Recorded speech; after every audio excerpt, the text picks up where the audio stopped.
Este libro parte de una premisa ineludible. La conciencia humana es capaz de generar un cuerpo de continuidad sin necesidad de atravesar la descomposición biológica de la muerte. No se trata de una promesa simbólica ni de una metáfora edificante. Aquí no se hablará de resurrección como consuelo psicológico ni como postulado doctrinal para aliviar el temor al fin. Tampoco se tomará la muerte como un tránsito inevitable que deba ser santificado por su sola repetición en la historia natural. Por el contrario, se demostrará, con rigor lógico, filológico y experimental, que es posible una reencarnación viva, una traslación consciente, progresiva y medible que culmina en la instauración de un cuerpo vibratorio autónomo. Para ello, es fundamental limpiar la superficie semántica. El lector no puede abordar esta obra con las metáforas heredadas sin desactivarlas previamente. No se hablará aquí de vida después de la muerte en términos escatológicos ni de inmortalidad como concepto moralizante.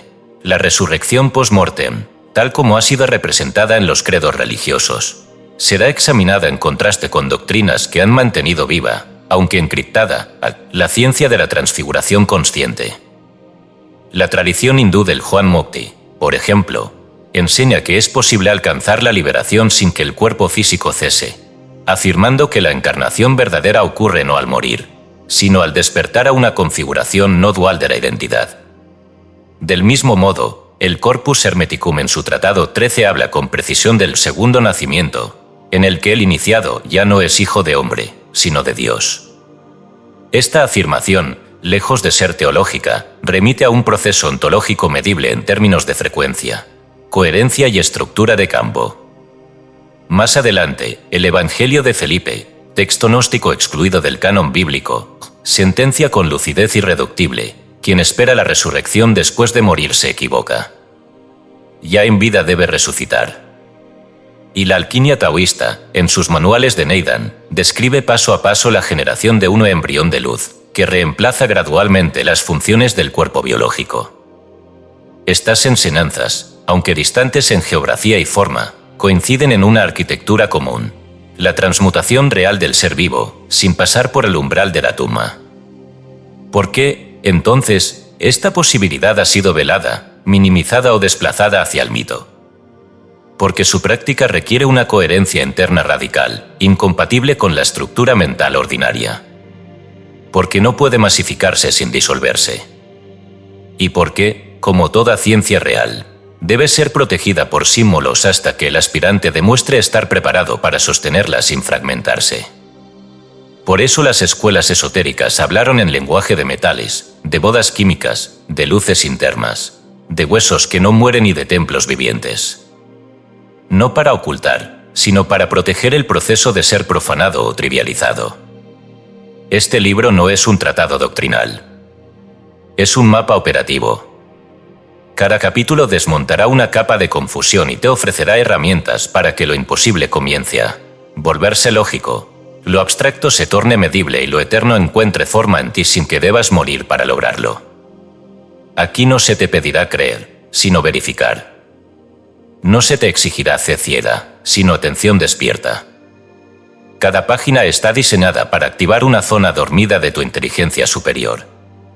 Y si decides seguir, comprenderás que la única tumba que debías atravesar era la de tus conceptos fijos. No has venido a morir. Has venido a nacer por segunda vez. Reencarnar despierto. Escrito y publicado por Escucha tu subconsciente. Todos los derechos reservados. Hemos notado que más del 80% que visitan nuestro canal no está suscrito. Puede apoyar este proyecto presionando el botón de suscribirse y dándole me gusta al vídeo. Gracias por inspirarnos en seguir creando más y mejor contenido para ti. ¿Estás listo para transformar tu vida? Capítulo 1. La mente alquímica y el principio de la segunda gestación.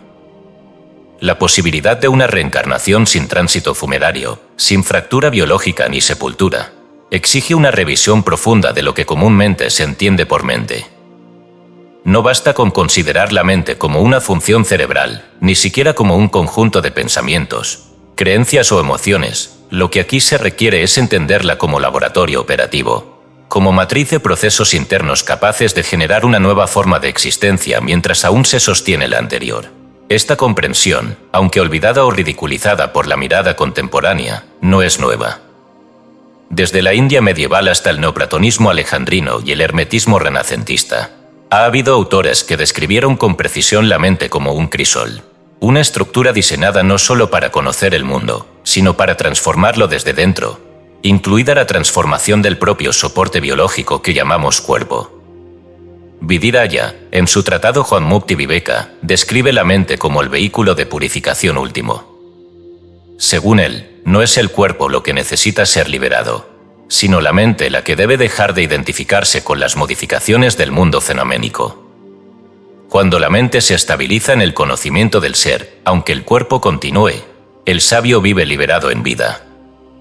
Este estado, llamado Juan Mukti, no es un fenómeno mental en el sentido moderno, sino una transmutación de la sustancia misma de la identidad. Lo que Vidiraya sugiere, y que la mayoría de los lectores modernos no perciben por estar habituados a traducir la liberación en términos éticos o emocionales, es que la mente puede, al dejar de vibrar con el error, comenzar a coagular un nuevo tipo de cuerpo, uno que no está sujeto a las leyes ordinarias del tiempo y el desgaste. Plotino, en sus Eneadas, continúa esta línea de pensamiento desde un ángulo metafísico. Para él, el alma humana no solo puede recordar su procedencia divina, sino reconstruir, mediante contemplación activa, el cuerpo sutil que poseía antes de su caída en la multiplicidad. Esta reconstrucción no es imaginaria ni metafórica. Plotino lo señala con precisión cuando afirma que cada alma es, en potencia, artífice de su propio templo, pero solo si vuelve la mirada hacia el uno, renunciando a toda distracción del múltiple. Esta frase debe ser leída con precisión quirúrgica. La posibilidad de reconstrucción requiere, como en cualquier proceso alquímico, no solo materia prima, pensamientos, sino fuego constante, voluntad, y recipiente cerrado, atención. Si cualquiera de estos elementos fluctúa o se ausenta, el proceso se disipa, como un horno cuya temperatura cae y detiene la cocción. Giordano Bruno, quemado vivo por sostener estas doctrinas bajo forma renacentista, había ido más lejos que sus predecesores al afirmar que la mente podía no solo recordar su forma original, sino proyectar nuevas formas capaces de interferir con la materia misma. En De la causa, principio y uno, escribió: la mente, cuando es una y sin mezcla, no imita al mundo, lo crea. Esta afirmación, que parecía herejía en su tiempo y ciencia ficción en el nuestro, es en realidad una formulación radical del principio de segunda gestación. La mente no es solo recipiente, es matriz productora de formas. Pero esta matriz debe estar unificada, sin mezcla, lo cual nos lleva al nudo técnico de este capítulo.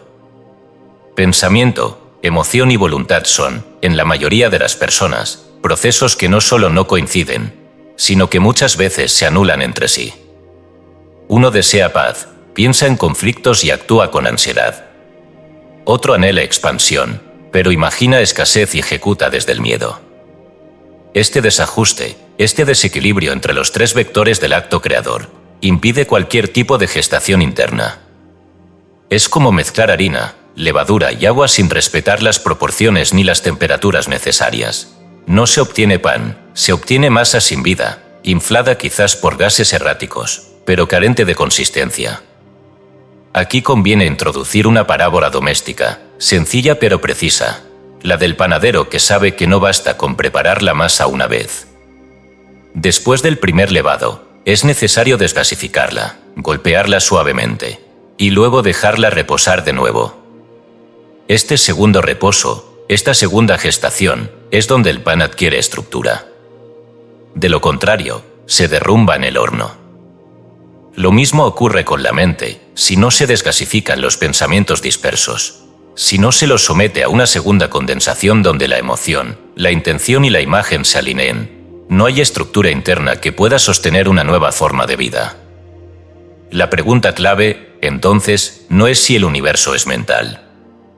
Esa afirmación, repetida hasta el desgaste por escuelas superficiales de pensamiento positivo, es inútil si no se comprende que esa mente debe ser transformada en horno operativo, en matriz alquímica. La creencia en que todo es mente no sirve si la propia mente no ha sido integrada.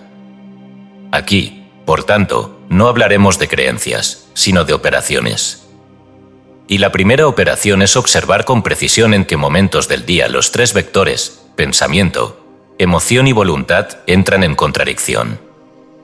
Para ello, se propone un ejercicio de 7 días, que llamaremos mapa de calor introspectivo. El lector deberá registrar, 4 veces por jornada, una simple observación: ¿qué pienso? ¿Qué siento y qué hago ahora? Y luego, con honestidad radical, marcar si hay coherencia o fractura. Si piensa en paz, pero siente ira. Si desea avanzar, pero imagina fracaso. Si visualiza luz, pero ejecuta desde la duda. No se trata de juzgar, sino de mapear.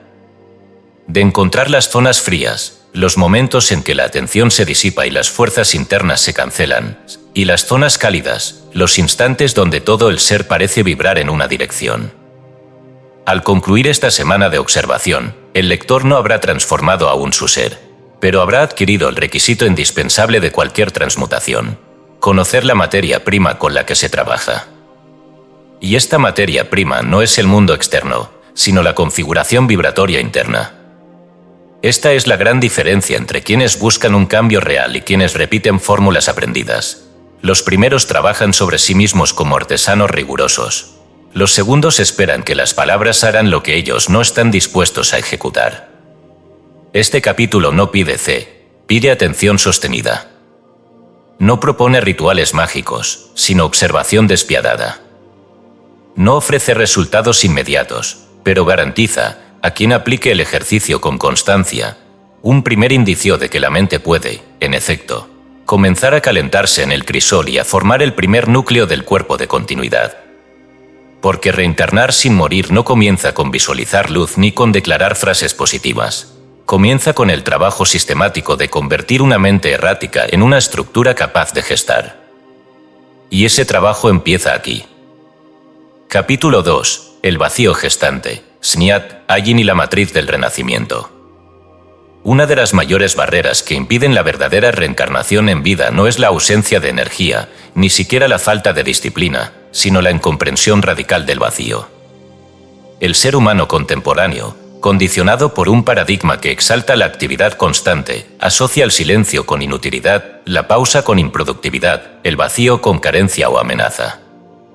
Esta asociación no es accidental, ha sido construida históricamente para evitar que el individuo descubra la potencia inmensa que reside en el cese voluntario del movimiento mental.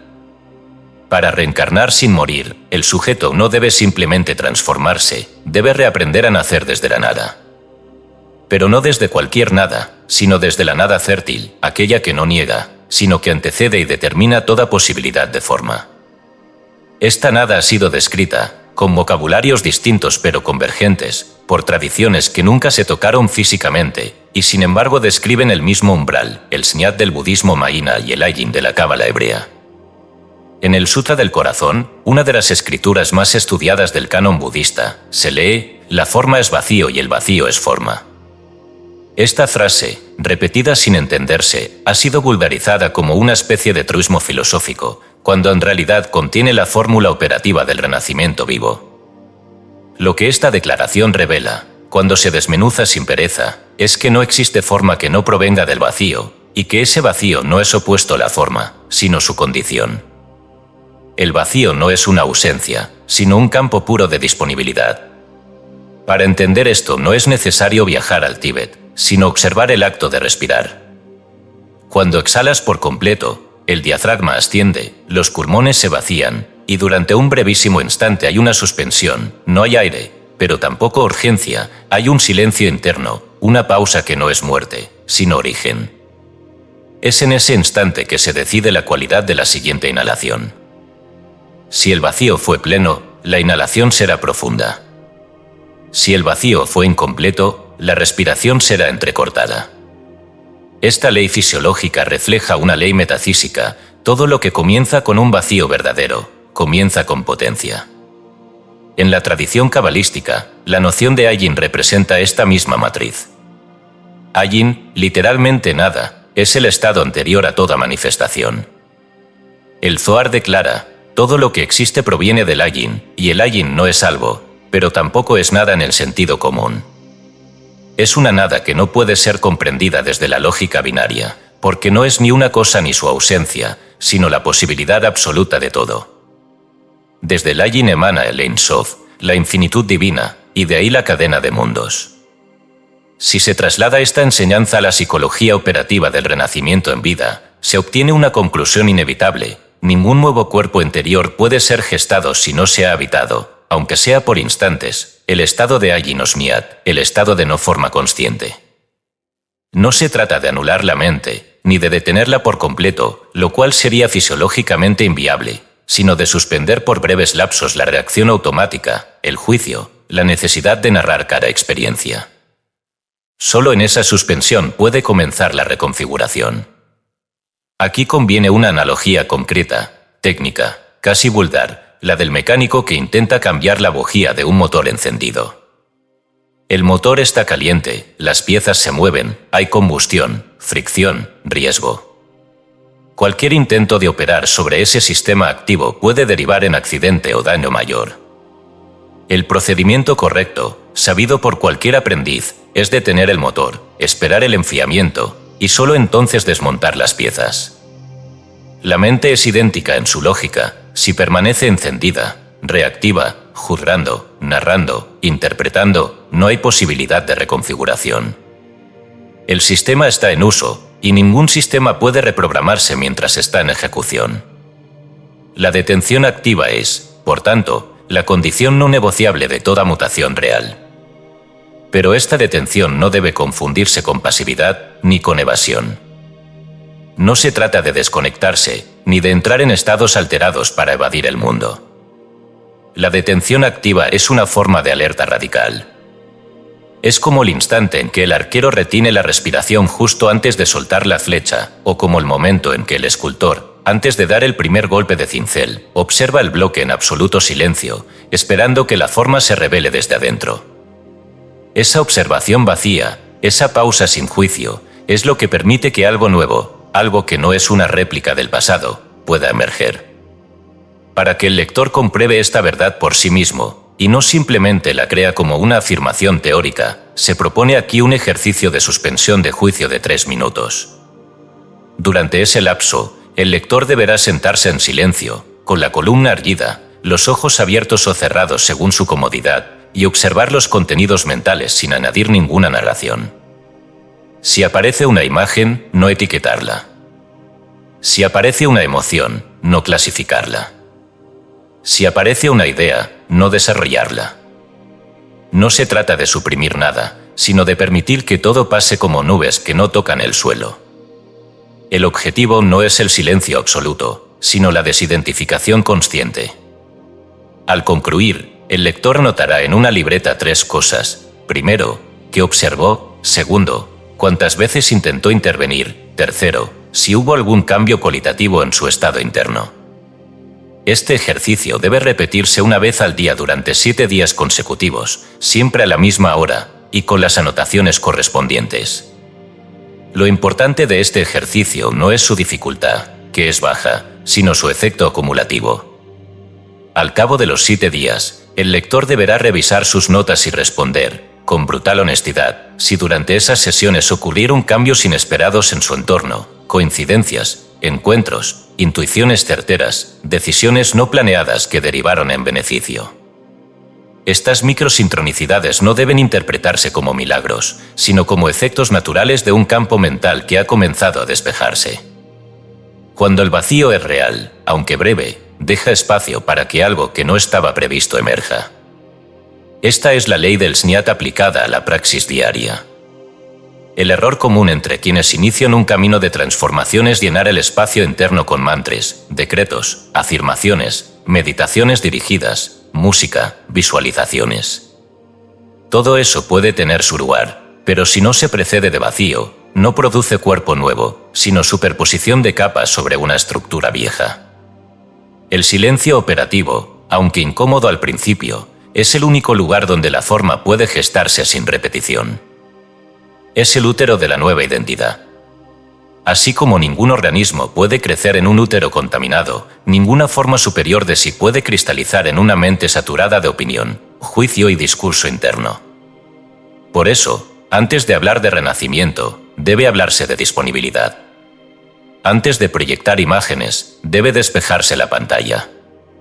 Antes de intentar transformarse, debe aprenderse a detenerse. El que no puede callarse interiormente por 3 minutos, no está listo para reencarnar en vida. El que no puede observar sin intervenir, no puede crear sin repetir. Y el que no puede soportar el vacío, no puede albergar lo nuevo. Estos no son juicios morales, sino diagnósticos técnicos. La reencarnación sin muerte no requiere más teoría, requiere más espacio. Espacio interno. Y ese espacio comienza con una pausa sostenida. Este capítulo, por tanto, no entrega una promesa, ni una técnica milagrosa. Entrega una herramienta inicial, la comprensión de que el vacío, bien comprendido y cultivado, no es ausencia de vida, sino matriz de vida superior. El que se atreve a entrar en ese vacío, con los ojos abiertos y la mente sin relato, ha dado el primer paso, no hacia la evasión, sino hacia la creación de un cuerpo que no necesita morir para nacer. Capítulo 3. La luz coagulada. El embrión dorado del Tao es su equivalente occidental. Si el vacío fértil es la matriz invisible donde puede comenzar a gestarse la transformación, el embrión dorado es su primera coagulación perceptible, la cristalización mínima de una nueva forma de existencia. Este concepto, el de un núcleo energético que emerge desde el centro del cuerpo cuando el campo mental se ha depurado lo suficiente, aparece con nitidez en el tratado taoísta El secreto de la flor de oro, y se refleja con otros símbolos en las escrituras alquímicas occidentales. A diferencia de las aproximaciones modernas que entienden la luz como un símbolo moral o espiritual, aquí la luz es una sustancia, una materia organizada, perceptible por la conciencia entrenada, cuya densificación marca el inicio de un proceso irreversible, la generación de un cuerpo interno capaz de perdurar más allá de las condiciones ordinarias de la biología. El secreto de la flor de oro, texto central del taoísmo interno, afirma que el practicante debe reunir la luz y concentrarla en la región del entrecejo hasta que se forme el embrión de la inmortalidad. Esta afirmación, si bien parece poética, es estrictamente técnica. Reunir la luz no significa imaginarse iluminado ni visualizar colores brillantes, sino concentrar la atención en un solo punto interno, con una cualidad de estabilidad y duración que raramente se alcanza en estados normales de conciencia. La luz a la que se refiere el texto no es simbólica, es una manifestación específica del Zen, el espíritu, cuando ha dejado de dispersarse en el entorno. Cuando los sentidos cesan de extraer la energía vital hacia afuera, vista, oído, habla, y éste retorna hacia el núcleo, comienza un fenómeno de condensación. El embrión dorado no es otra cosa que el resultado de esta condensación. La alquimia occidental, en particular la de Zósimo de Panópolis, utiliza otros lenguajes para referirse al mismo fenómeno. En sus escritos, la conimtió, unión del principio masculino y femenino dentro del alquimista, es la operación que da origen a un nuevo cuerpo, llamado cuerpo glorioso, incorruptible, resistente a la descomposición. Este cuerpo no es visible con los ojos externos, pero tiene efectos medibles sobre el organismo. Reducción del pulso basal, incremento de la temperatura en zonas específicas del cuerpo, modificación del patrón respiratorio, entre otros.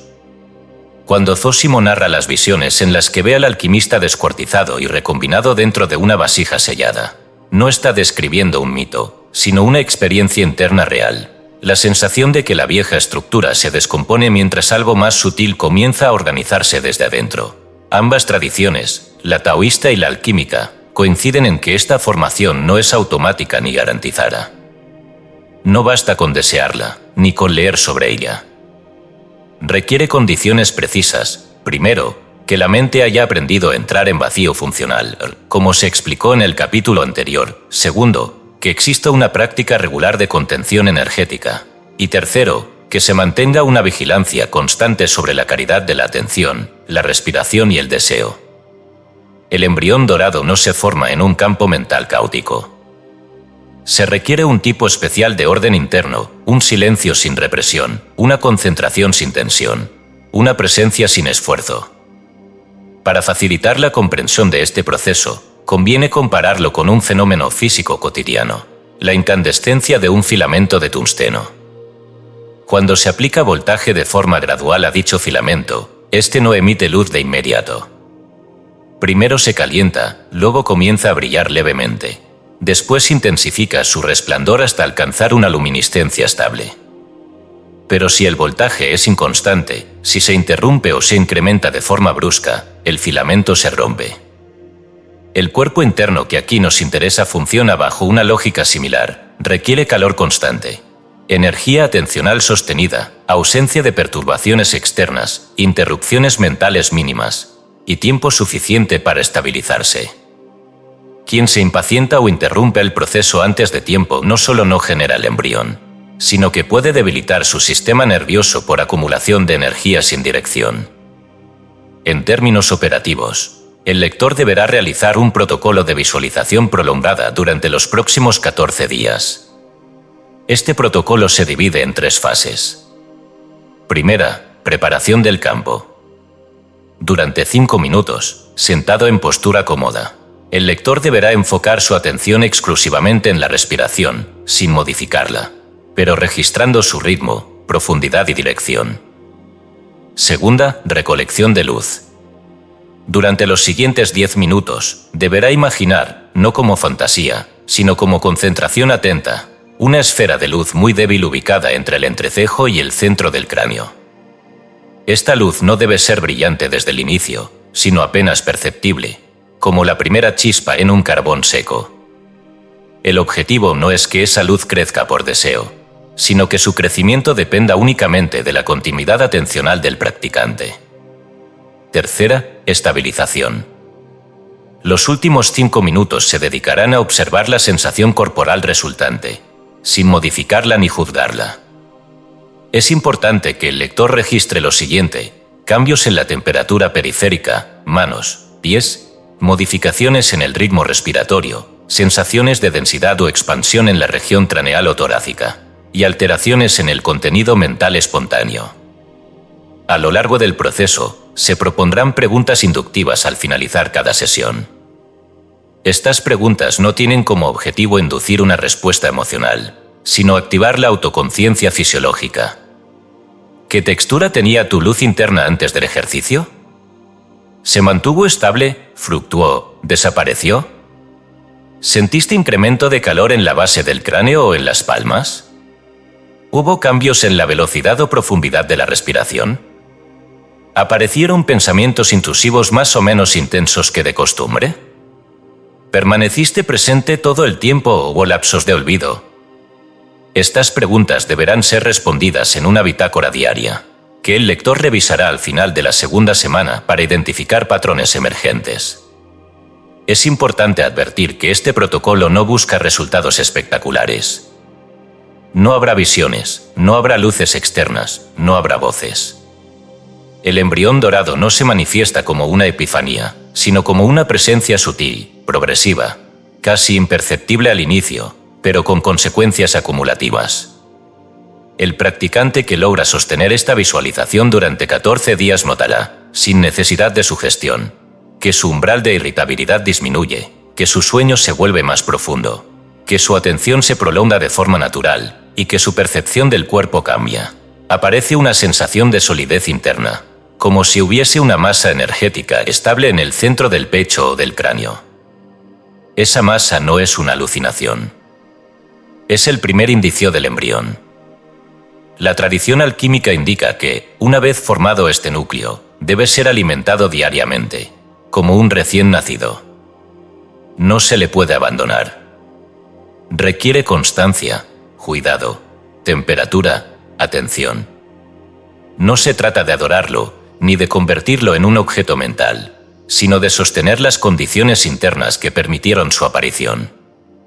En la alquimia cristiana, esto se llamaba incubatio, y estaba relacionado con el acto de velar en oración sin dormir, no para obtener visiones, sino para mantener el fuego vivo. En el taoísmo, se llama Yan-Sen, nutrir el espíritu, y se asocia con prácticas respiratorias, sexuales y dietéticas que sostienen el crecimiento del cuerpo sutil. A esta altura del proceso, el lector debe comprender que el objetivo no es lograr un estado de iluminación o trascendencia, sino formar un cuerpo que le permita existir sin la degradación propia de la estructura ordinaria. Ese cuerpo, que comienza como un embrión lumínico, no es una metáfora ni una construcción simbólica. Es una estructura energética organizada, capaz de resistir la entropía si se la sostiene correctamente. Y su formación, lejos de ser un misterio reservado a unos pocos, es el resultado de operaciones precisas, repetibles, exigentes pero posibles. La luz coagulada no es un don, es una consecuencia. Quien entiende esto, comienza a trabajar. Quien lo ignora, sigue sonando. Y este libro no es para sonadores, es para quienes han decidido gestar, con sus propias manos internas, el cuerpo que no necesita morir. Capítulo 4. El cuerpo de pensamiento, arquitectura del vehículo mental. Todo proceso de encarnación consciente, es decir, todo intento riguroso de habitar una nueva forma sin atravesar la muerte biológica, requiere de un soporte funcional que actúe como interfaz entre la conciencia y la materia. Este soporte ha sido descrito, con variaciones de lenguaje, en casi todas las tradiciones iniciáticas y filosóficas profundas del mundo, pero rara vez ha sido entendido con claridad operativa.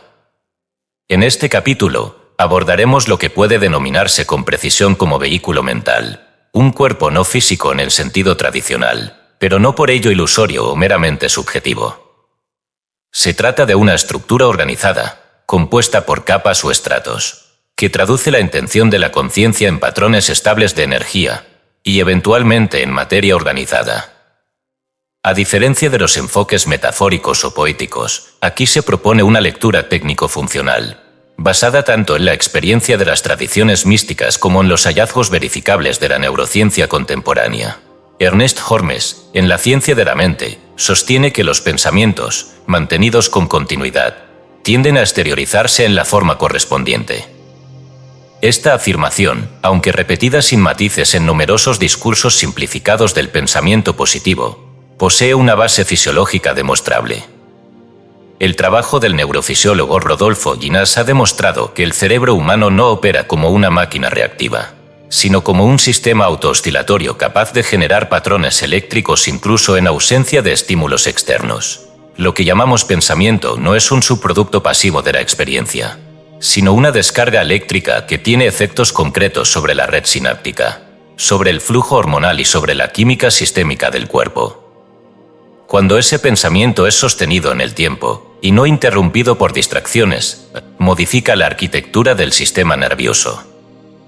Esto no es una opinión, es un dato reproducible. Abhinavagupta, filósofo y tántrico del siglo X, lo formuló en otros términos. El universo entero es una expansión de la conciencia vibrante, expanda, y cada pensamiento es un nodo de vibración que, si es sostenido, engendra una forma. Para Abhinavagupta, el pensamiento no es una representación mental, sino una onda vibratoria dotada de densidad que, al cruzarse con otros flujos de conciencia, puede producir condensación energética. Esto significa que pensar con continuidad no es simplemente pensar mucho sobre algo, sino mantener un campo vibratorio estable durante el tiempo suficiente para que ese campo se configure en un patrón, y luego ese patrón en una estructura, y esa estructura en una forma que puede interactuar con el entorno. Aquí se introduce la noción de cuerpo de pensamiento, no como metáfora, sino como entidad estructurada. Este cuerpo tiene tres estratos fundamentales que deben ser comprendidos si se desea usarlo como vehículo de continuidad vital. El primero es el estrato conceptual, el lenguaje interno, los modelos de interpretación, las categorías con las que se organiza la experiencia. Este estrato es el más superficial, pero también el más inmediato. El segundo es el estrato imaginal, no en el sentido de fantasía o visualización voluntaria, sino como el conjunto de imágenes arquetípicas que estructuran el campo simbólico de la conciencia. Este nivel opera por asociación, no por lógica, y responde a códigos que preceden al lenguaje verbal. El tercero es el estrato vibratorio, el más profundo, más allá de la forma o imagen, compuesto por cualidades sutiles de ritmo, tono, densidad y polaridad, percibibles solo cuando los dos estratos anteriores han sido estabilizados. Estos tres niveles no son independientes entre sí. Forman una jerarquía dinámica en la cual cada capa condiciona, sostiene o interfiere con las demás. La analogía con la arquitectura es útil para comprender esta dinámica. Imaginemos a un arquitecto que desea construir un edificio. Primero formula un concepto, una idea general de lo que quiere crear, basada en su visión del mundo, en su propósito, en las necesidades del espacio. Ese es el nivel conceptual. Luego pasa al diseño, genera planos, maquetas, esquemas visuales que permiten imaginar la forma del edificio antes de que exista. Ese es el nivel imaginal. Finalmente, cuando los materiales están listos, se inicia la construcción, el plano se convierte en estructura. Ese es el nivel vibratorio, en tanto que las ondas mecánicas, electromagnéticas y gravitatorias comienzan a actuar sobre los materiales. Si cualquiera de estos niveles falla, si el concepto es débil, si la imagen es confusa, si la estructura vibratoria es inestable, el edificio colapsará. Lo mismo ocurre con el cuerpo de pensamiento, si se desea que se convierta en vehículo de reencarnación viva. Debe ser construido con precisión, continuidad y disciplina. Un caso documentado en las tradiciones del Himalaya ilustra la factibilidad de este proceso.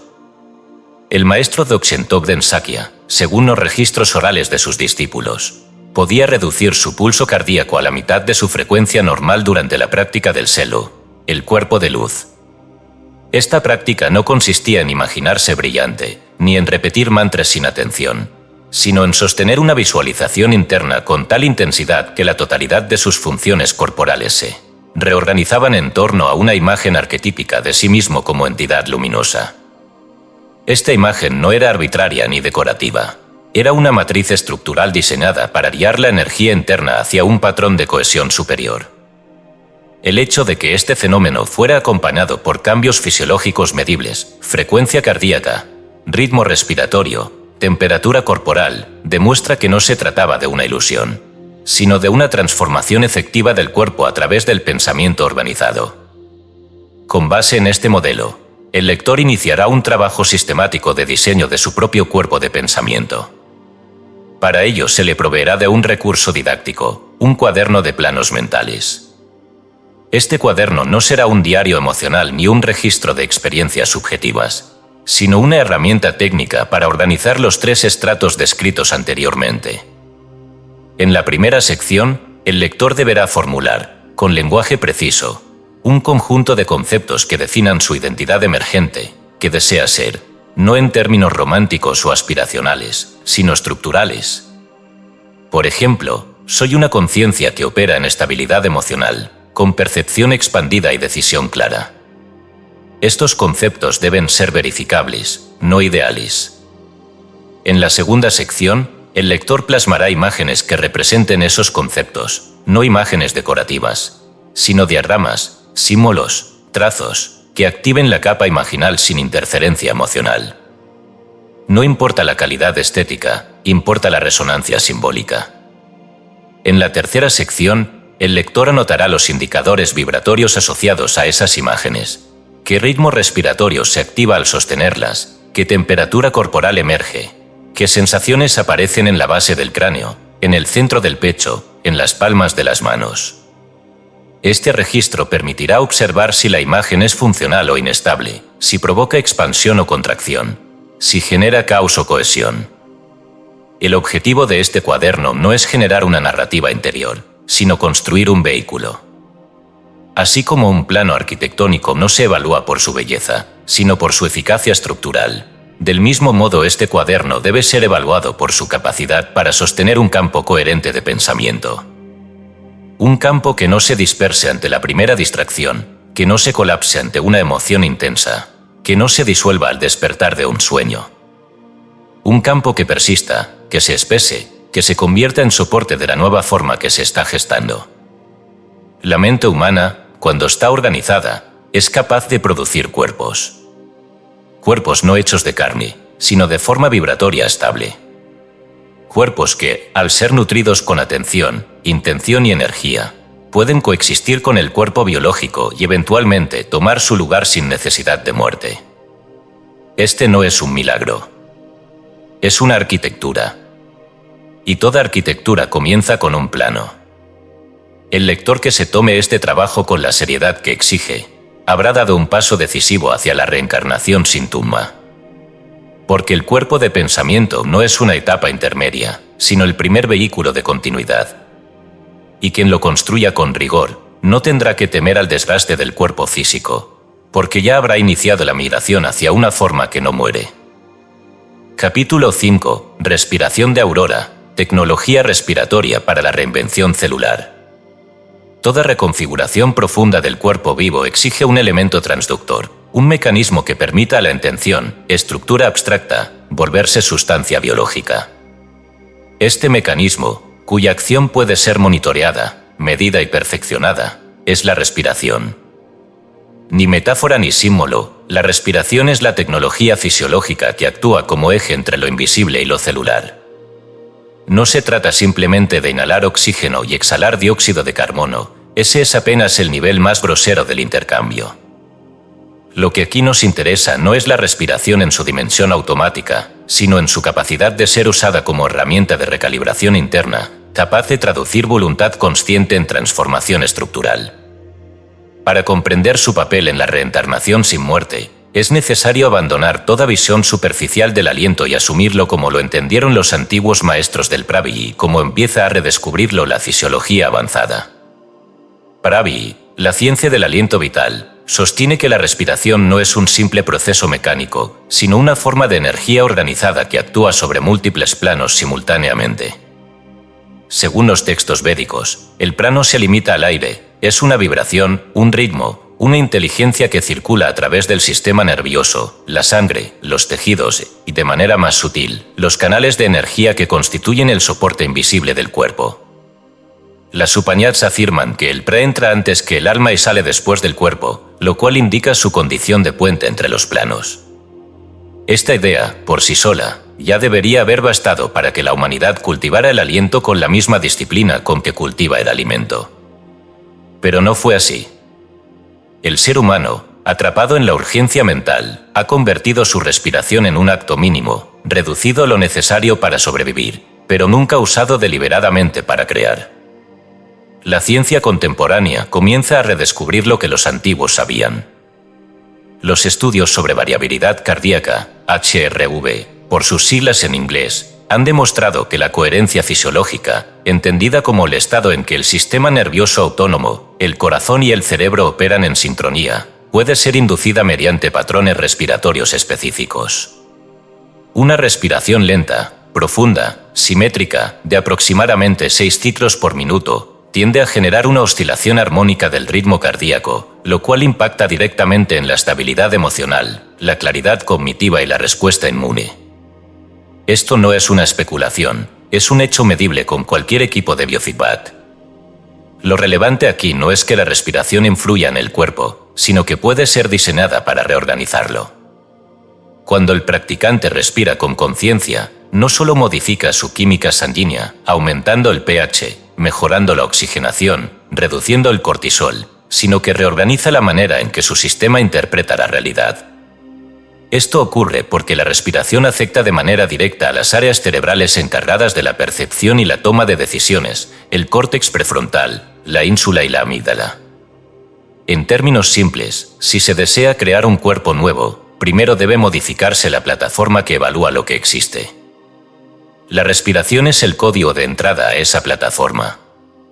Y cuando se accede a ella con el ritmo adecuado, la estructura interna comienza a reconfigurarse desde lo más pequeño, la célula. El mecanismo bioquímico por el cual esto ocurre ha sido parcialmente comprendido. Durante la inhalación profunda, el cuerpo absorbe oxígeno. Durante la exhalación lenta, se facilita la eliminación de dióxido de carbono. Pero cuando se introduce una fase de retención, la llamada apnea consciente, se activa la producción de óxido nítrico en las cavidades nasales y los vasos sanguíneos. El óxido nítrico es un vasodilatador potente que mejora la circulación, modula la presión arterial y favorece la comunicación entre neuronas. Su liberación genera una sensación de expansión interna que ha sido asociada, en la tradición yógica, con la apertura de centros energéticos superiores.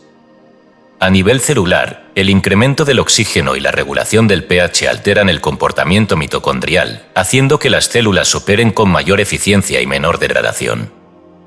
No es un secreto, el cuerpo se reconstruye desde la respiración. Para ilustrar este proceso, puede usarse la figura del herrero y su fuelle. El herrero no forja metal con fuerza bruta, sino con temperatura constante. El fuelle no inyecta calor, sino oxígeno, que alimenta la combustión interna. Demasiado aire y el fuego se descontrola. Muy poco y se apaga. El arte del herrero consiste en dominar el ritmo, la proporción exacta de inhalación y exhalación para que la temperatura se mantenga constante. La respiración es nuestro fuelle. Nuestro cuerpo, la aleación en proceso. Si el ritmo es caótico, el calor se disipa. Si el ritmo es perfecto, la transmutación ocurre. No por magia, sino por termodinámica. Con esta comprensión se introduce ahora un protocolo respiratorio específico, diseñado para actuar como catalizador de la reconfiguración interna. Inspirado en las enseñanzas de Leonard Rowe, pero adaptado con criterios fisiológicos modernos, este protocolo se compone de 40 respiraciones divididas en 4 fases y deberá ser ejecutado 2 veces al día, idealmente al amanecer y al atardecer. La práctica no requiere música, ni postura especial, ni acompañamiento externo. Solo regularidad, atención y honestidad en el registro. Fase 1. Activación. 10 ciclos respiración rítmica, nasal, diafragmática, con una proporción de 4 segundos de inhalación y 4 segundos de exhalación. Objetivo: estabilizar la frecuencia cardíaca y activar la atención interna. Fase 2. Expansión. 10 ciclos respiración profunda, sin pausa entre inhalación y exhalación, manteniendo ritmo circular. Objetivo: incrementar la oxigenación celular y elevar la temperatura interna. Fase 3. Retención. 10 ciclos, cada respiración culmina con una apnea de 10 segundos tras la inhalación. Objetivo: inducir la liberación de óxido nítrico y observar la reorganización perceptiva. Fase 4. Integración. 10 ciclos respiración suave, consciente, con énfasis en la exhalación prolongada. Objetivo: consolidar el estado generado, permitir la homeostasis y registrar las sensaciones. Tras concluir cada sesión, el lector deberá anotar en su bitácora 4 datos: ritmo respiratorio percibido, temperatura periférica, sensación subjetiva en manos y pies, calidad del pensamiento posterior, más claro, más errático, más lento, más lúcido, y estado emocional dominante. Esta bitácora, mantenida durante 21 días, permitirá detectar patrones de transformación objetiva y servirá como base para las prácticas posteriores. El lector debe comprender que este protocolo no es preparatorio, es parte del proceso de reencarnación sin muerte. No hay cuerpo nuevo sin respiración nueva. Porque lo que llamamos cuerpo es una configuración dinámica de gases, líquidos, tejidos y frecuencias. Y esa configuración es modificable, no desde la voluntad abstracta, sino desde la respiración precisa. Por eso, quien respira como antes, sigue siendo como antes. Quien transforma su aliento, transforma su arquitectura interna. Y quien domina su respiración, comienza a escribir, en cada célula, la firma de su nueva existencia. La aurora no es un instante mágico. Es un fenómeno gradual, provocado por la rotación constante del planeta. Del mismo modo, la reencarnación viva no es una experiencia mística repentina, sino el resultado de una práctica respiratoria continua que orienta al cuerpo hacia una nueva luz. Respirar así, con conciencia, con técnica, con regularidad, es comenzar a forjar el instrumento que sostendrá una forma distinta de habitar el mundo. Y ese instrumento no es otro que el cuerpo mismo, renovado desde adentro, por el fuego silencioso del aliento. Capítulo 6. La sombra partera, integración de deseos reprimidos en la cristalización del nuevo ser. Todo sistema biológico requiere energía sostenida para mantener la organización de su estructura. Cuando esa energía se pierde, se degrada o se fragmenta, el sistema entra en descomposición. Esta ley no aplica únicamente al cuerpo físico, sino también, y especialmente, al cuerpo de pensamiento en proceso de densificación. En capítulos anteriores se ha establecido que es posible gestar una nueva forma de existencia desde la mente, la respiración y la atención organizadas. Pero aún no se ha abordado una de las causas más profundas de estancamiento y colapso interno, la escisión psicológica no resuelta. Cuando partes enteras de la psique son negadas, reprimidas o condenadas al olvido, esa energía no desaparece, se desorganiza, se vuelve ruido de fondo, distorsiona el campo atencional y entorpece la cristalización del cuerpo emergente. No hay vehículo de continuidad que pueda sostenerse sobre una plataforma dividida. Por eso, la integración de la sombra no es una tarea moral, ni una opción terapéutica. Es una exigencia estructural. Carl Gustav Jung introdujo la noción de Abbil para referirse a la imagen interior que proyectamos hacia afuera, como sustituto de lo que hemos desintegrado dentro. Esta imagen, al principio inofensiva, se vuelve peligrosa cuando se carga con deseo reprimido, con aspectos de la identidad que han sido exiliados del yo consciente, pero que siguen operando desde el inconsciente como fuerzas autónomas. El Abbil no es un simple reflejo, es una réplica fantasmática que consume energía. Cada vez que rechazamos un impulso, sexual, agresivo, creativo, transgresor, sin comprenderlo ni metabolizarlo, alimentamos esa imagen. Esta imagen luego se manifiesta en la vida externa como obstáculo, patrón repetitivo o conflicto crónico. No es el destino el que nos sabotea, es la sombra no integrada, actuando desde el margen. En la Cábala, esta dinámica aparece encarnada en la figura de Samael, el ángel caído que, a diferencia de Satán, no representa una oposición a Dios, sino una de sus funciones internas. Samael, en algunos textos cabalísticos, es el portador del veneno necesario para la purificación del alma. No como castigo, sino como catalizador. La tradición enseña que Samael habita en la raíz misma del árbol de la vida, no como enemigo, sino como umbral. El alma que desciende por los senderos del árbol debe enfrentar a Samael no para derrotarlo, sino para integrarlo. Quien huye de él queda atrapado en un ciclo de repetición. Quien lo enfrenta, asciende con una potencia mayor. Este enfrentamiento no es una lucha externa, sino una confrontación con los deseos, miedos y pulsiones que hemos declarado indeseables. Y sin ese encuentro, ningún cuerpo nuevo puede cuajar. La paradoja es que esa sombra, ese rechazo, esa parte ignorada, es justamente la que contiene la energía cruda necesaria para la nueva arquitectura.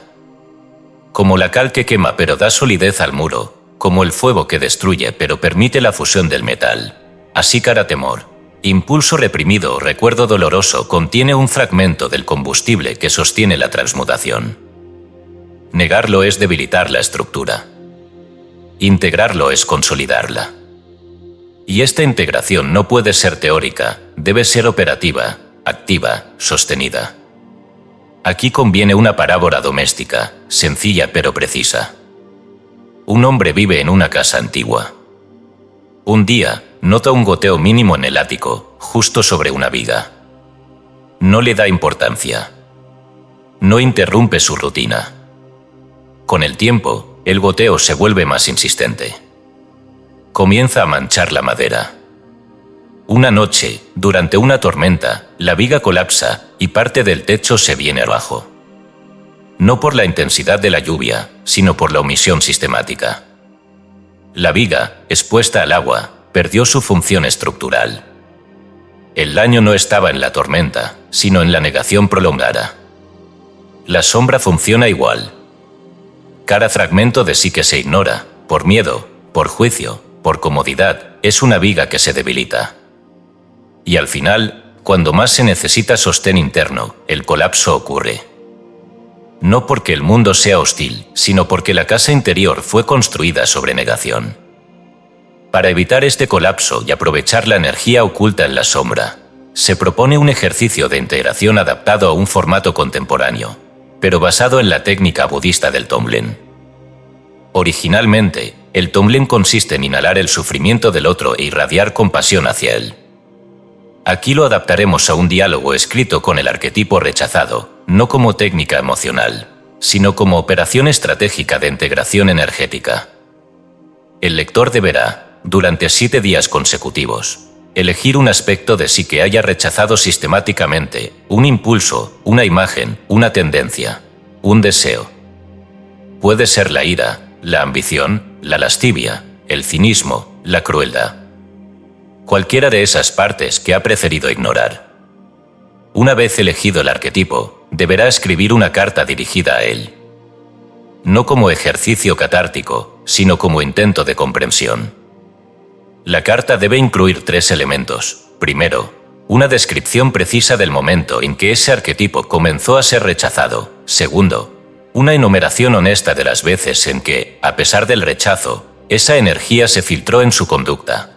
Tercero, una pregunta directa: ¿qué función cumples que yo no he sabido reconocer? La carta no se envía. Se guarda. Al día siguiente, el lector debe escribir la respuesta como si fuera el arquetipo quien contestara. No como fantasía, sino como canalización operativa. Esta respuesta deberá ser escrita sin censura, sin juicio, sin ediciones. Lo que emerja allí es una parte del combustible que falta. Después de 7 días, el lector deberá releer todas las cartas y extraer de ellas una síntesis. ¿Qué patrones se repiten? ¿Qué aspectos de su sombra contienen fuerza bruta aún no utilizada? ¿Qué deseos ha reprimido que podrían ser redirigidos hacia la cristalización de su nuevo ser? Esta síntesis no será una conclusión terapéutica, sino un inventario energético. Porque todo deseo reprimido, cuando se lo reconoce, se lo reencauza y se lo disciplina, puede convertirse en ladrillo estructural del cuerpo emergente. Es necesario comprender que esta integración no implica actuar esos deseos, ni justificarlos. No se trata de ceder ante la sombra, sino de absorber su energía. Como el alquimista que extrae la esencia del plomo sin quedarse atrapado en su peso, así el practicante debe destilar la potencia del impulso sin dejarse arrastrar por él. Esto requiere vigilancia, rigor y continuidad. Pero los beneficios son incuestionables. Quien logra integrar su sombra con madurez, observa cómo su campo atencional se vuelve más estable, cómo su respiración se profundiza, cómo su energía vital se duplica, y cómo su identidad emergente adquiere densidad real. La cristalización del nuevo ser no ocurre en un laboratorio mental aséptico. Ocurre en el cruce de fuerzas contrarias. Y ninguna fuerza es más poderosa, ni más peligrosa, que la sombra no integrada. Por eso este capítulo no es opcional. Es estructural. Sin esta operación, el cuerpo de continuidad no puede sostenerse. Puede esbozarse, pero colapsará. Porque toda estructura necesita una base. Y esa base solo es firme cuando no hay partes excluidas. La sombra, lejos de ser un obstáculo, es la partera. Y quien la comprende, no como enemigo, sino como catalizador, descubre que la energía más temida era, en verdad, la más fértil. Capítulo 7. Coherencia cardíaca y palabra rectora, diseño vibratorio del holograma corporal. Hasta este punto se ha demostrado que el cuerpo de continuidad no es una ficción metafísica ni una proyección de deseo espiritual, sino una estructura emergente cuya densificación exige precisión energética, estabilidad mental, integración emocional y disciplina respiratoria. Ahora es momento de abordar el punto de anclaje que organiza, sincroniza y sostiene todos los niveles anteriores, el campo electromagnético del corazón. No como símbolo, ni como asiento sentimental, sino como generador de patrones vibratorios capaces de reordenar la fisiología celular y consolidar la forma holográfica del nuevo cuerpo. Este campo, cuando es coherente y sostenido, actúa como matriz de ensamblaje. Todo lo que entra en fase con él se estabiliza, todo lo que se opone, se disuelve o se excluye. El problema es que la mayoría de las personas vive con un campo cardíaco caótico, incoherente, desincronizado respecto a su respiración, su pensamiento, su palabra interna. El objetivo de este capítulo es revertir esa desincronización mediante una tecnología vibratoria antigua, la palabra rectora. Los estudios del Earth Institute han demostrado que el corazón posee un campo electromagnético unas 5.000 veces más potente que el del cerebro, y que este campo varía según el estado emocional y mental de la persona. Cuando hay miedo, dispersión, duda o enojo, el campo se vuelve errático, y esa entropía se transmite al sistema nervioso, a la actividad hormonal, al ritmo respiratorio y a la coordinación muscular. Pero cuando el corazón entra en coherencia, es decir, cuando la variabilidad de su ritmo sigue un patrón armónico y predecible, toda la biología se reorganiza. El cuerpo entero entra en una especie de resonancia, un estado de eficiencia sistémica donde las funciones superiores, inteligencia, percepción, inmunidad, intuición, se incrementan. Lo más importante es que esta coherencia no es un estado espontáneo, sino un patrón inducible, reproducible, entrenable. Por sí sola, sin embargo, la coherencia cardíaca no basta. Puede estabilizar, pero no orientar. Puede reducir la entropía, pero no diseñar. Para que ese campo coherente se convierta en molde vibratorio del cuerpo de continuidad, debe recibir una instrucción precisa.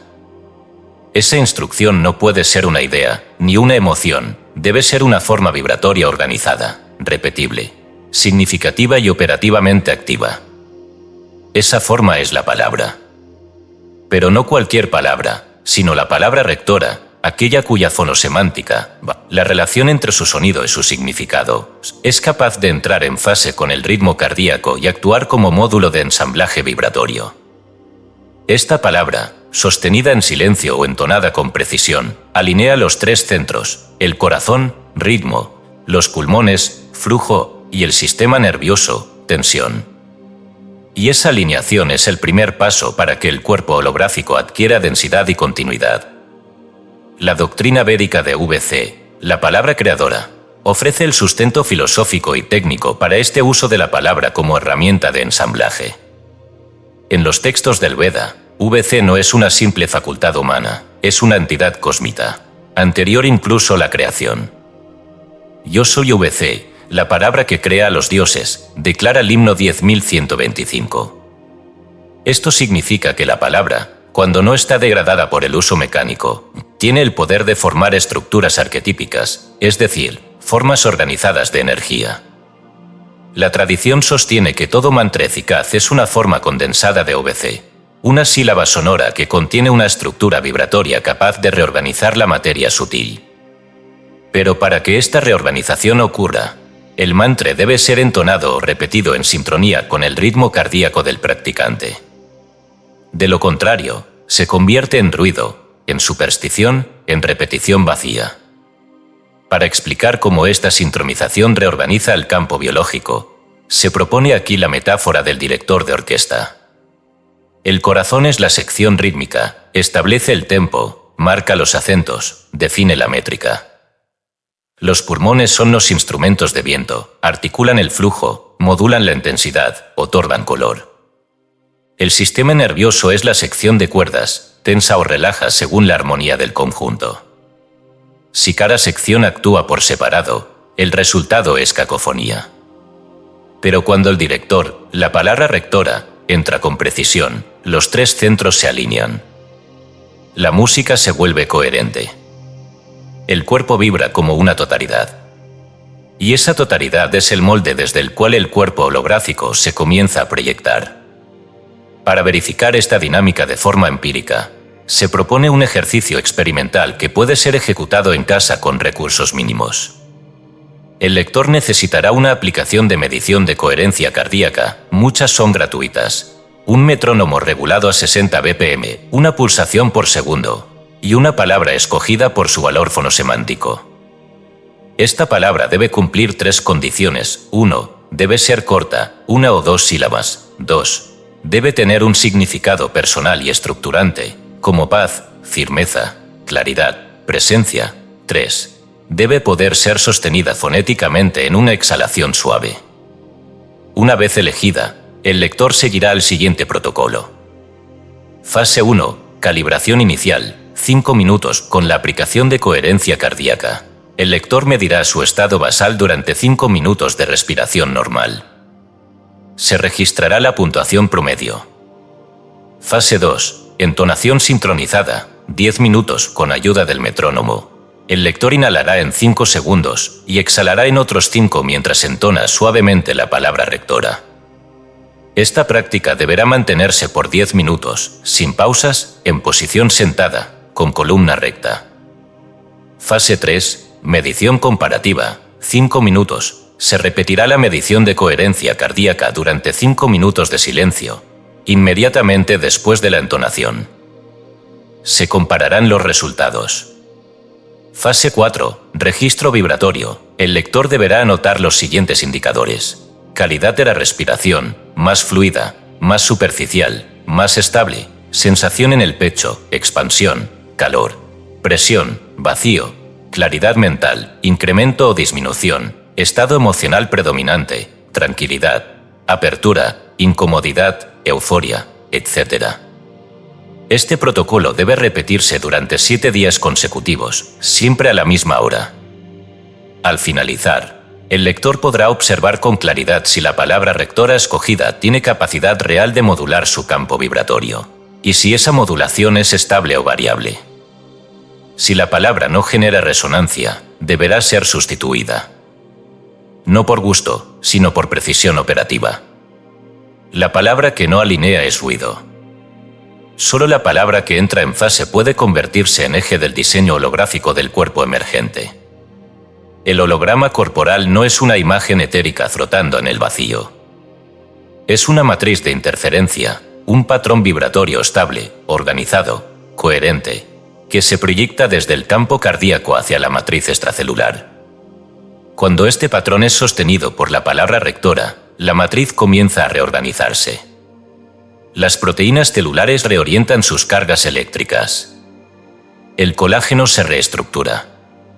El sistema nervioso periférico ajusta su umbral de activación. La percepción cambia. El movimiento cambia. La identidad cambia. Y con ello, el cuerpo comienza a transmutarse. Este capítulo no pide fe. Pide prueba. El lector que siga el protocolo, que mida sus resultados, que escuche con atención lo que su cuerpo le dice, sabrá si ha comenzado o no la reorganización. No necesita sentir calor, luz, vibración o éxtasis. Solo necesita observar si su campo se vuelve más coherente. Porque el cuerpo que no muere no es el que brilla, es el que vibra en fase. Y esa fase comienza con una palabra. No cualquiera. La palabra justa. La palabra que dirige sin imponer. Que alinea sin forzar. Que sostiene sin quebrar. Esa es la palabra rectora.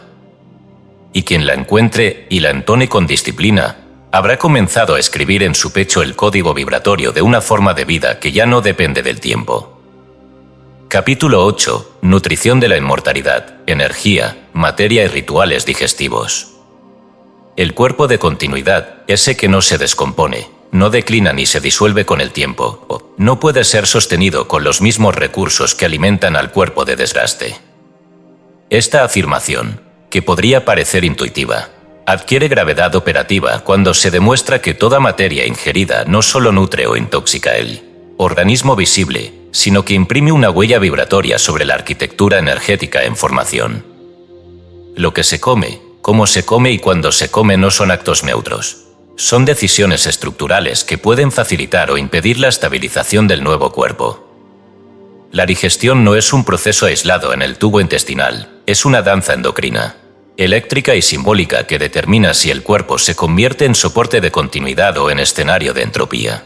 Este capítulo abordará, con la precisión de la farmacología ayurvédica, la alquimia del Neidan taoísta y la bioquímica mitocondrial, los principios fundamentales de la nutrición orientada a la reencarnación sin muerte. No desde el dogma, ni desde el misticismo culinario, sino desde la ingeniería metabólica del cuerpo sutil. La tradición ayurvédica sostiene que no es el alimento el que nutre, sino la capacidad digestiva del sujeto. En términos técnicos, Agni, el fuego digestivo, es más determinante que la calidad del insumo.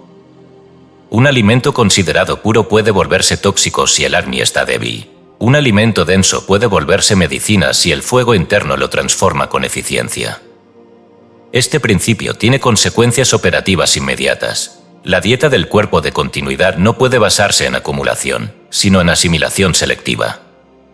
Y esta asimilación depende del estado del sistema digestivo, que no es una función aislada, sino un eje alrededor del cual se organiza el sistema nervioso, el sistema inmune y la calidad atencional.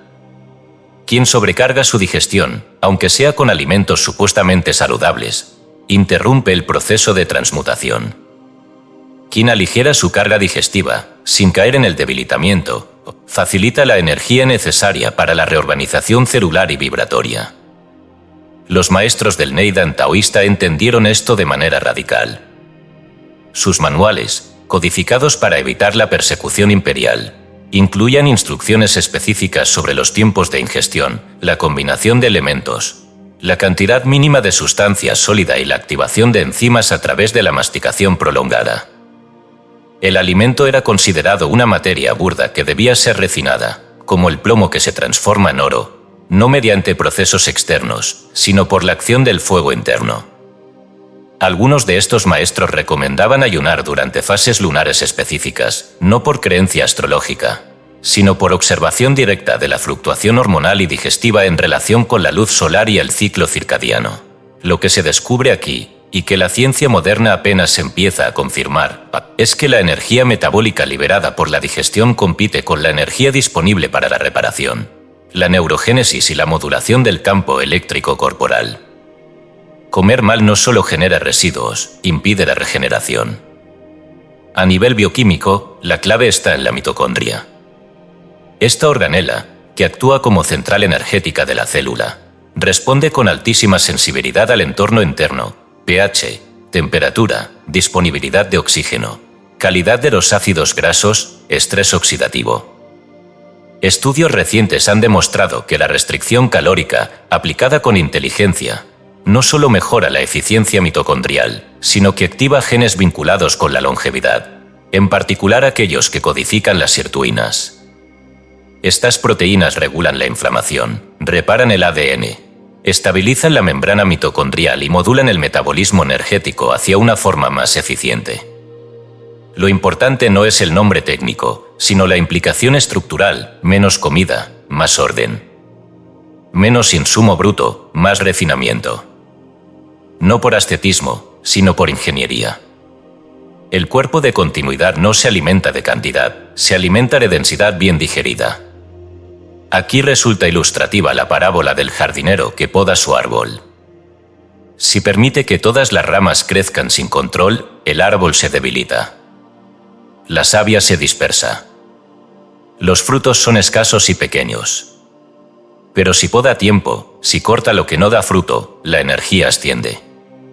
El árbol se concentra. Los frutos son abundantes y dulces. Así también, quien come por impulso, por ansiedad o por rutina, agota su savia interna. La digestión se convierte en drenaje. Pero quien come con medida, con atención y con ligereza estratégica, concentra su energía en las raíces del cuerpo nuevo. Esa energía, liberada del aparato digestivo, puede entonces alimentar la estructura del cuerpo de continuidad. Y este es el objetivo: no comer para sostener el cuerpo viejo, sino para nutrir el cuerpo emergente. Con este principio claro, se propone un diario metabólico de 21 días, diseñado no para contar calorías, sino para observar la correlación entre ligereza digestiva y claridad perceptiva. Cada día, el lector deberá anotar los siguientes parámetros al despertar y antes de dormir. 1. Glicemia capilar, si dispone de glucómetro, registro en mg/dl. 2. Temperatura basal, medida al despertar, sin moverse de la cama. 3. Número de comidas, incluyendo aperitivos. 4. Percepción subjetiva de vitalidad, en una escala del 1 al 10. 5. Estado atencional predominante, disperso, claro, reactivo, neutro, centrado. 6. Eventos significativos en el campo emocional o energético. Acompañando este registro, el lector deberá aplicar un esquema de alimentación restringida durante 3 semanas, con ciclos de ayuno intermitente, 16 horas sin ingesta, 8 horas de ventana alimenticia, reducción de harinas refinadas, eliminación de azúcares añadidos y preferencia por alimentos de alta densidad nutricional y baja carga inflamatoria, vegetales cocidos, grasas no oxidadas, legumbres bien cocidas, semillas activadas. No se prescribe aquí una dieta única, porque lo importante no es el dogma alimenticio, sino la observación consciente. Cada cuerpo responderá de modo distinto, pero todos revelarán un patrón, a menor carga digestiva, mayor disponibilidad de energía para la transmutación. Este diario no es un ritual externo. Es un dispositivo de autoobservación. Y su objetivo no es adelgazar, ni mejorar la estética, ni alcanzar un ideal nutricional. Su única función es demostrar, con datos precisos, que el cuerpo responde con claridad a los cambios metabólicos, y que esos cambios impactan de forma directa en la capacidad de sostener atención, estabilizar emoción y percibir el cuerpo emergente con mayor nitidez.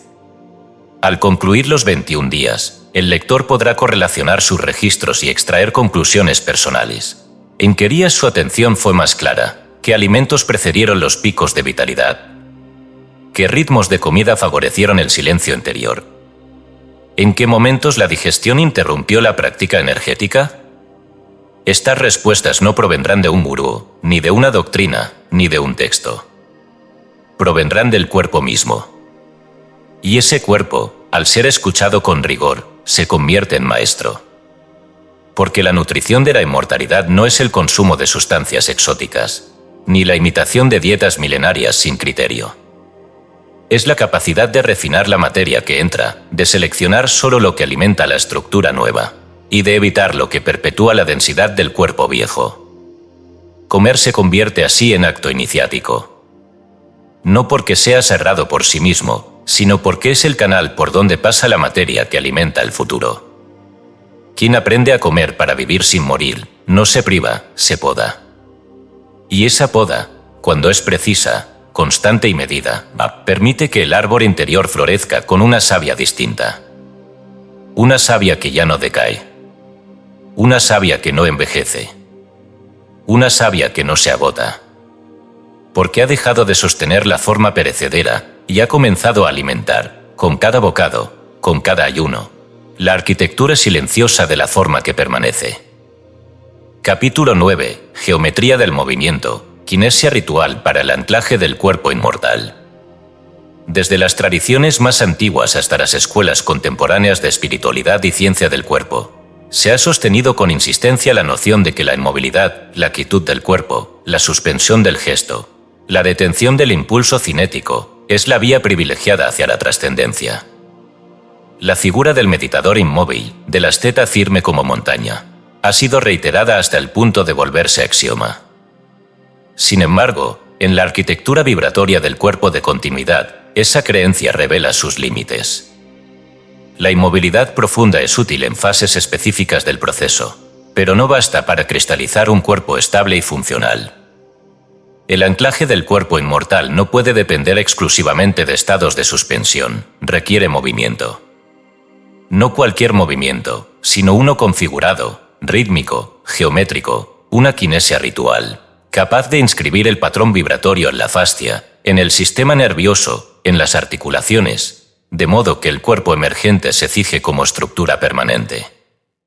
La quietud no es ausencia de movimiento, es el equilibrio entre fuerzas opuestas que se cancelan en la superficie, pero continúan operando en el fondo. El error es pensar que el silencio corporal implica neutralidad energética.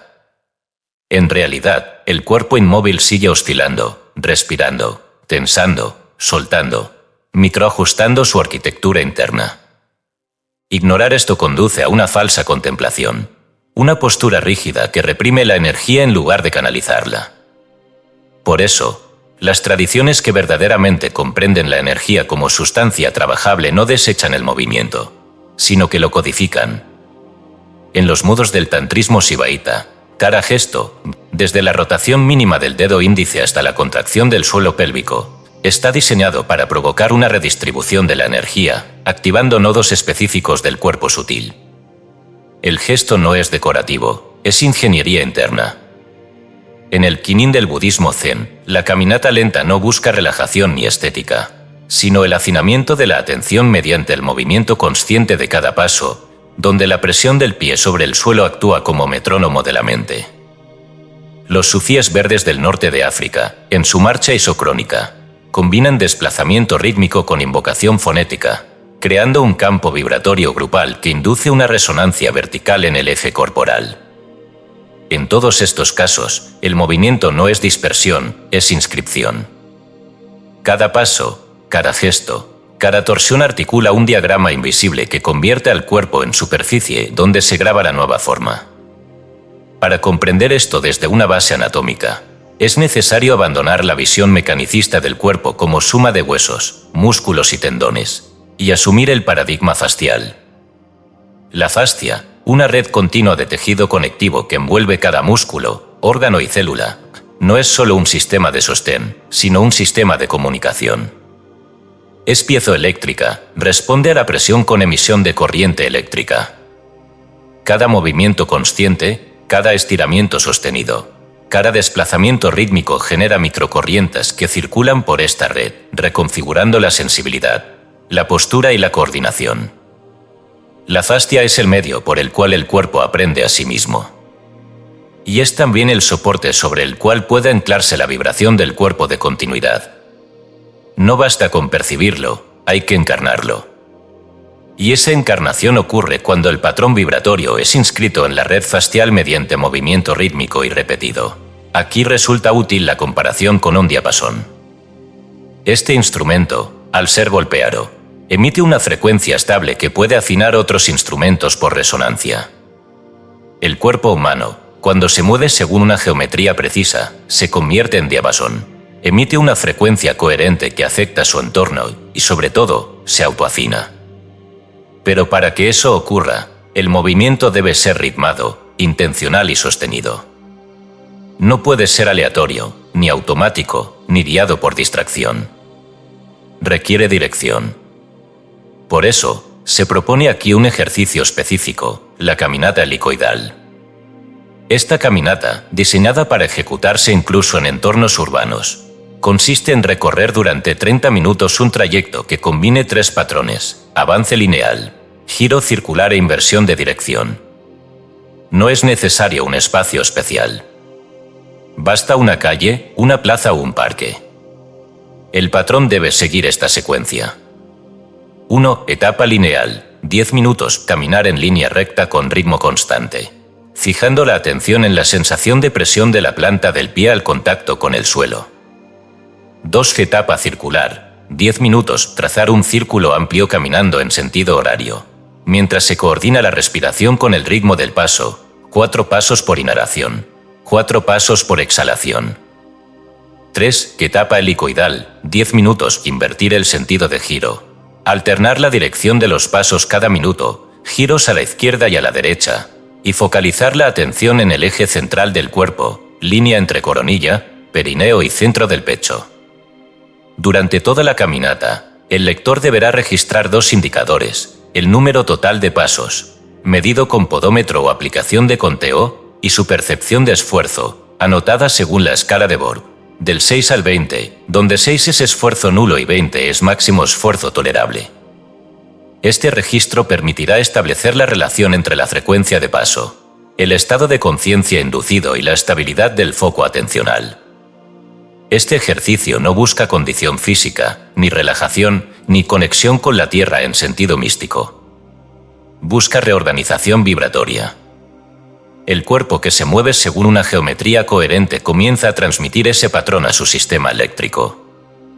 Las articulaciones, al movilizarse en ángulos precisos, activan cadenas musculares y rutas fasciales que modulan la secreción hormonal, la respiración celular y el comportamiento del sistema nervioso autónomo. El resultado no es simplemente bienestar, es el inicio de una inscripción estructural del cuerpo emergente. Porque el cuerpo de continuidad no se limita a ser percibido en meditación. Debe ser practicado. Debe ser encarnado en el gesto. Debe ser sostenido en la marcha. Cada paso consciente, cada giro, cada respiración integrada en movimiento es una letra en la escritura del nuevo cuerpo. No como metáfora, sino como arquitectura cinética. Por eso, quien desea reencarnar sin morir no puede limitarse a cerrar los ojos y visualizar. Debe abrir el cuerpo, moverlo con ritmo, inscribir la nueva forma en cada célula. La geometría del movimiento no es una danza estética, es un lenguaje operativo. Y quien lo aprende, no necesita fe. Solo necesita paso. Y paso. Y paso. Hasta que el nuevo cuerpo, el que no muere, comience a caminar con él. Capítulo 10. Alianzas morfogénicas, comunidad, círculos Z y campos compartidos. En el trayecto hacia la reencarnación sin muerte, entendida no como reencarnación biológica, sino como el anclaje de una identidad vibratoria no sujeta a la decadencia, llega el momento en que la práctica individual toca sus límites. No porque haya fracaso en el esfuerzo personal, sino porque el campo que sostiene la mutación se encuentra condicionado, en su totalidad, por la resonancia colectiva. Toda transformación estable requiere una arquitectura de refuerzo. Y esa arquitectura no está únicamente dentro del sujeto, está entre los sujetos. Las antiguas escuelas mistéricas sabían que ciertos estados no podían alcanzarse en soledad sostenida. Por eso el anacoreta volvía al círculo, el maestro convocaba a discípulos, el alquimista abría el laboratorio compartido. Lo que se comparte no es un método ni una doctrina, sino un campo. Un campo donde las estructuras mentales, emocionales y fisiológicas pueden sincronizarse hasta que una nueva forma de ser emerja no solo como posibilidad, sino como presencia encarnada. Este principio fue articulado por Rupert Sheldrake en su teoría de los campos mórficos, la hipótesis de que toda forma, desde la disposición de los pétalos de una flor hasta los patrones de comportamiento de una especie, es sostenida por un campo de información que no está contenido en el objeto individual, sino en la red de relaciones entre objetos similares. Estos campos, según Sheldrake, son acumulativos y transmisibles. Una vez que una estructura es establecida por suficientes unidades, otras unidades pueden replicarla con menor esfuerzo. El aprendizaje se vuelve más fácil no porque el individuo mejore, sino porque el campo se fortalece. Esto implica que, si un cuerpo de continuidad ha sido realmente generado por un número crítico de individuos, la posibilidad de reencarnar sin morir se vuelve más accesible para quienes se alinean con ese campo. No por transmisión mágica, sino por resonancia estructural. En paralelo, la tradición budista habla de Sangha, la comunidad de práctica. Pero no como agrupación moral ni social, sino como estructura vibratoria. En el Mahayana, se afirma que la Sangha auténtica no es el grupo de creyentes, sino el conjunto de conciencias que han entrado en sincronía mediante disciplina común. Allí donde se establece una Sangha real, se genera un campo de soporte donde el esfuerzo individual se reduce, la estabilidad se incrementa y la caída se vuelve menos probable. No porque se proteja al individuo de sus errores, sino porque el campo compartido actúa como matriz de contención y reflejo. Esta lógica se ve claramente en la dinámica de un enjambre de abejas. Cada abeja, por sí sola, tiene un margen estrecho de regulación térmica. Pero cuando vibran juntas en el interior del panal, pueden mantener la temperatura del núcleo con una precisión asombrosa, incluso en condiciones extremas.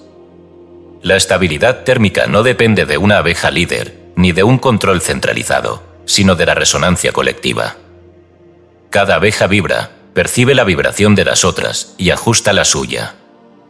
Así, el enjambre entero se convierte en un único organismo termodinámico. Lo mismo ocurre en el campo humano. Cuando varias conciencias operan en coherencia, no se suman, se entrelazan.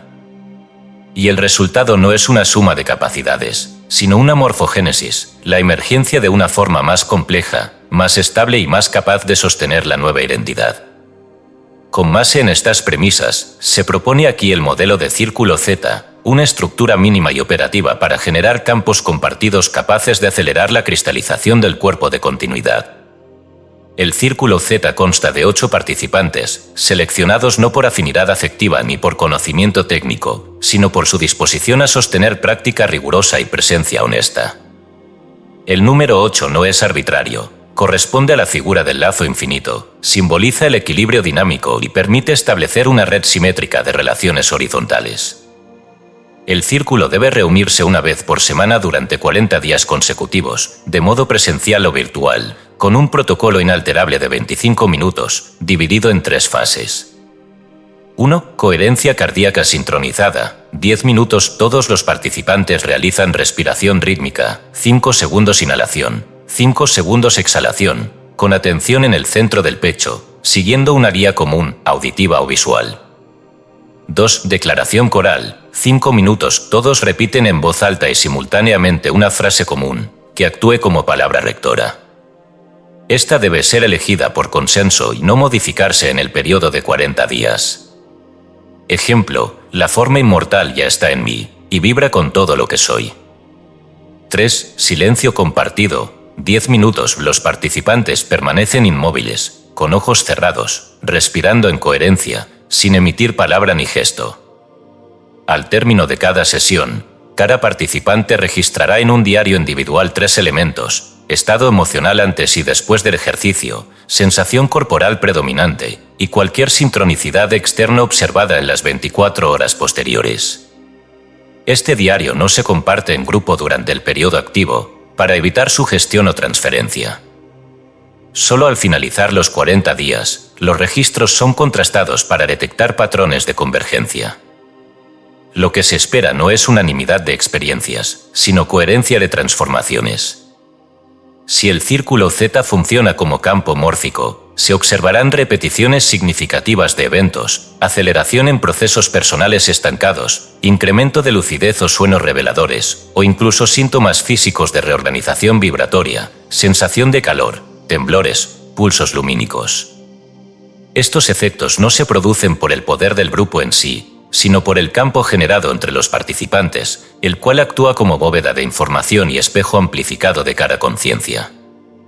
En última instancia, el propósito del Círculo Z no es construir comunidad en el sentido tradicional, ni crear dependencia afectiva entre practicantes. Su único fin es funcional: facilitar el anclaje del cuerpo de continuidad mediante reducción del umbral vibratorio necesario para sostenerlo. Es una estructura de soporte, no de pertenencia.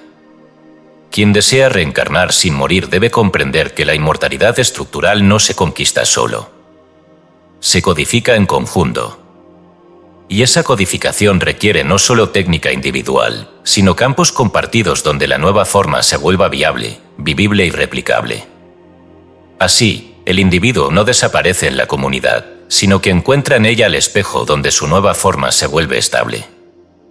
No porque el grupo lo transforme, sino porque la resonancia colectiva reduce el ruido, estabiliza el pulso y permite que la arquitectura interna, ya desarrollada en los capítulos anteriores, encuentre por fin el espacio electromagnético donde encajar sin disolverse. La alquimia final no ocurre en la torre solitaria, sino en la bóveda vibratoria compartida.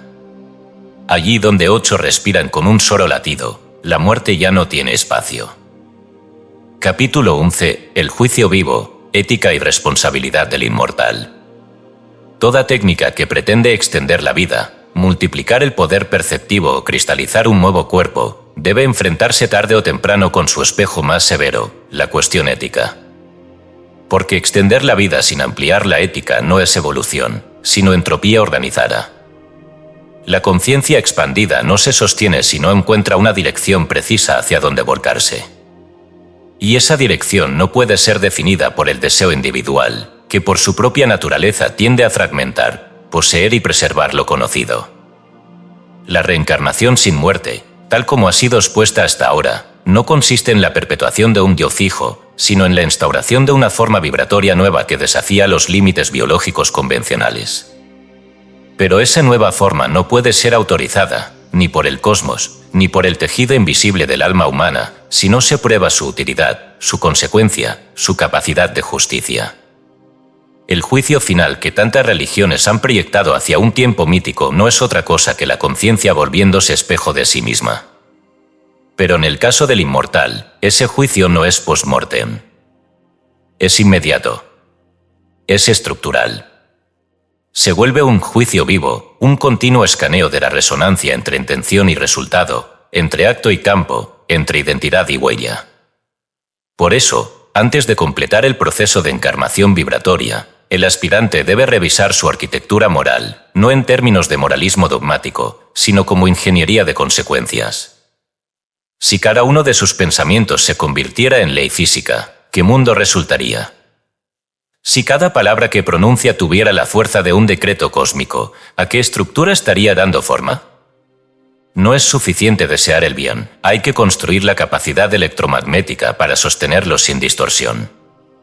En el capítulo 16 de la Bhagavad Gita, Krishna distingue entre dos nacimientos, el de la naturaleza divina, Dait Sampad, y el de la naturaleza demoníaca, Sur Sampad.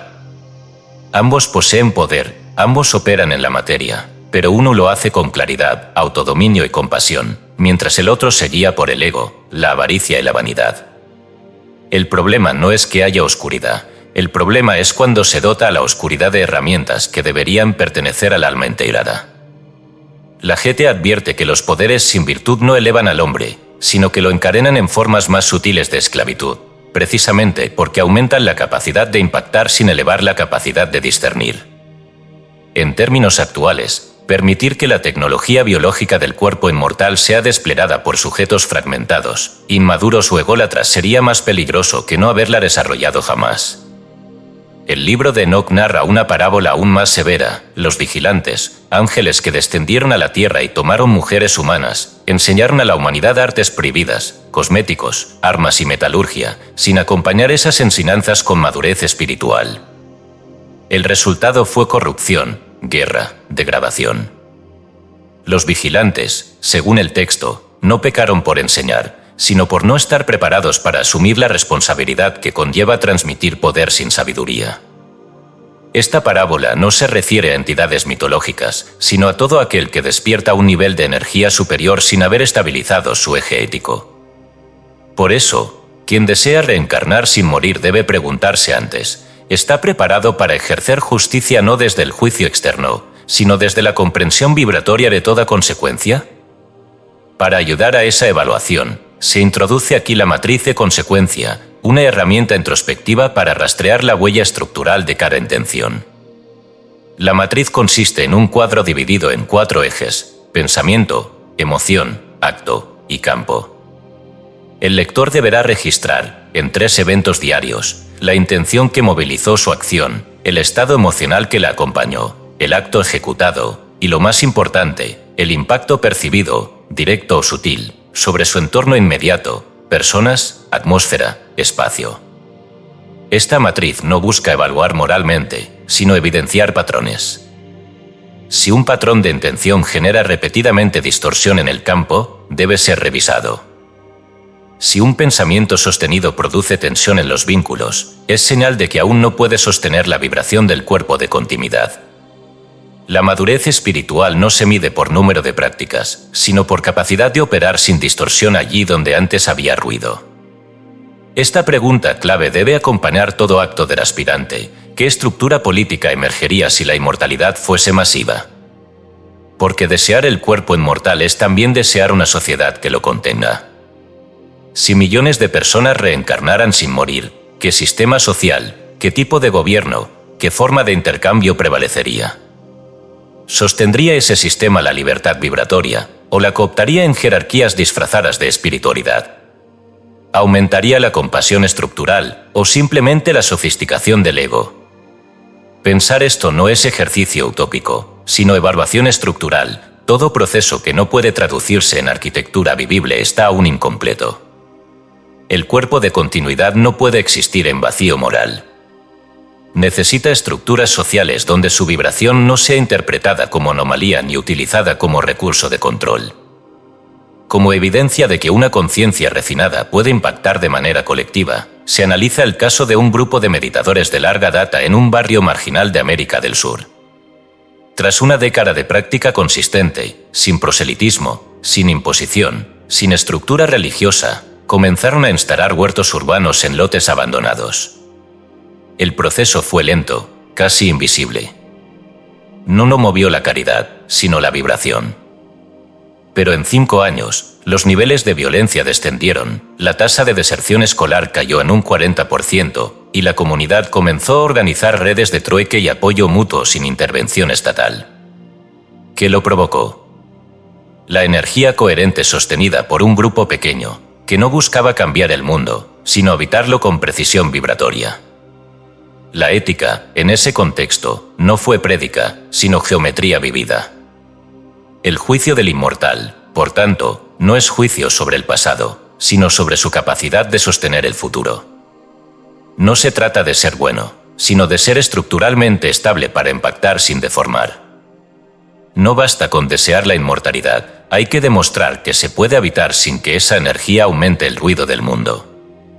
Solo entonces la conciencia colectiva autoriza, por resonancia, la instalación permanente del cuerpo de continuidad. No hay tribunal externo. Solo el espejo de las consecuencias. Por eso este capítulo no concluye con afirmaciones, sino con una tarea: registrar durante 21 días el impacto sistémico de la propia presencia, usando la matriz de consecuencia. Solo quien ve su efecto puede calibrar su destino. Y solo quien calibra su destino puede ser autorizado a sostener una forma que ya no muere. Capítulo 12. Traslación, el día en que la piel se convirtió en luz. La reencarnación sin muerte no culmina con la comprensión teórica ni con la disciplina sostenida, aunque ambas sean indispensables. No concluye con la estabilización de la coherencia interna ni con la consolidación del cuerpo mental. No se agota en la dieta refinada ni en los círculos resonantes de práctica. El verdadero cierre, que, en rigor, es apertura definitiva, ocurre cuando el cuerpo denso pierde su primacía y comienza a operar como una estructura portadora de luz. Ya no como cárcel de sensaciones ni como envoltorio de órganos, sino como interfaz coherente entre lo visible y lo no manifiesto. Esta fase no puede forzarse, ni siquiera desearse desde la mente inferior. Solo puede reconocerse. Y cuando se da, no se acompaña de fuegos artificiales ni de prodigios esotéricos. Sucede con el silencio de una fruta que madura y cae. Sucede como sucede el alba, sin que nadie tenga que anunciarla y sin que pueda detenerse. La literatura Dzogchen, especialmente los tratados sobre el Halu, cuerpo arcoíris, ha documentado durante siglos este proceso con precisión nada supersticiosa. En estos textos, el Halu no es un premio ni un milagro, sino el resultado lógico de una vida organizada en torno a la integración vibratoria. Los relatos coinciden en un patrón: el practicante se retira, disminuye su contacto con el entorno físico, realiza prácticas de disolución visual, como la contemplación del cielo sin objeto, y comienza a experimentar una reducción paulatina de su densidad. El cuerpo pierde peso, pero no por desgaste, las líneas del rostro se suavizan, pero no por rejuvenecimiento, el aliento se vuelve más tenue, pero no por enfermedad. Finalmente, al momento de la muerte clínica, cuando ésta se da, el cadáver no entra en descomposición. O bien se reduce a cabello y uñas, o bien desaparece por completo, dejando como rastro un fulgor sutil y un campo electromagnético medible, tal como han registrado ciertos testigos entrenados. Este fenómeno, aunque asociado a culturas orientales, encuentra analogía conceptual en la biofísica de Fritz Albert Popp. Según sus investigaciones, las células emiten biofotones, partículas de luz coherente, que no solo comunican información sino que organizan la regeneración tisular. Popp demostró que los sistemas vivos no se regulan solamente por química, sino por campos de luz estructurados. En condiciones de coherencia máxima, los tejidos se comportan como cristales líquidos capaces de modificar su estado sin ruptura. Esta propiedad se intensifica en estados de meditación profunda, durante los cuales la emisión biofotónica aumenta su simetría y su densidad informacional. En otras palabras, el cuerpo no se limita a irradiar calor o electricidad, irradia geometría. Y esa geometría, cuando se consolida, puede reemplazar gradualmente la necesidad de estructura bioquímica densa. Así como la salmuera, al ser expuesta al vacío, forma cristales limpios, simétricos y duraderos, el cuerpo, al entrar en vacío vibratorio, comienza a cristalizar en luz. Pero esta cristalización exige un acto final. No un sacrificio, sino una renuncia lúcida. Y para explicar esta fase, sirve el relato de un artesano de hierro que, tras décadas de trabajo, decide cerrar su taller. No porque haya fracasado, no porque envejezca, sino porque ha comprendido que su verdadera obra no se forjará ya con martillo ni yunque. Durante días, limpia el taller, ordena las herramientas, agradece a cada una. Las superficies ya no están cubiertas de polvo metálico, sino de una pulcritud reverencial.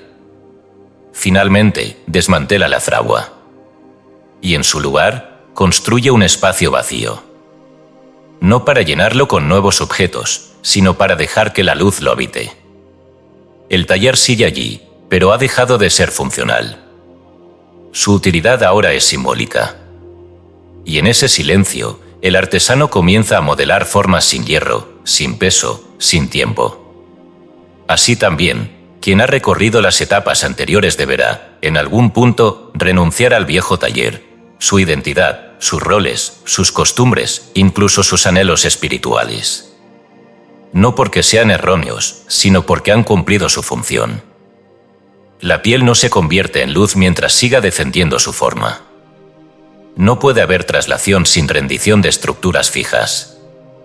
Este paso no es filosófico, ni siquiera emocional. Es vibratorio. Requiere que el cuerpo, ese viejo aliado, ese laboratorio denso, comprenda que ya no está solo. Que una estructura más alta ha descendido, ha tomado posición y ha comenzado a irradiar desde dentro. Cuando esa estructura se estabiliza, la piel deja de ser frontera. Se convierte en membrana lumínica. La respiración deja de ser intercambio gaseoso. Se vuelve transmisión de patrones. El caminar deja de ser desplazamiento. Se vuelve vector de campo. Para marcar ese tránsito, se propone un acto ritual, la redacción y firma de un acta de intención de traslación.